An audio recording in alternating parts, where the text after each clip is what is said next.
ॐ नमस्ते अस्तु भगवन् विश्वेश्वराय महादेवाय त्र्यम्बकाय त्रिपुरान्तकाय त्रिकाग्निकालाय कालाग्निरुद्राय नीलकण्ठाय मृत्युञ्जयाय सर्वेश्वराय सदाशिवाय श्रीमन्महादेवाय नमः। ॐ श्रीगुरवे नमः।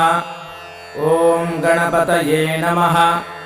ॐ श्रीशिवाय नमः। ॐ स्थिराय नमः। ॐ स्थाणवे नमः। ॐ प्रभवे नमः। ॐ भीमाय नमः। ॐ प्रवराय नमः। ॐ वरदाय नमः। ॐ वराय नमः। ॐ सर्वात्मने नमः। ॐ सर्वविख्याताय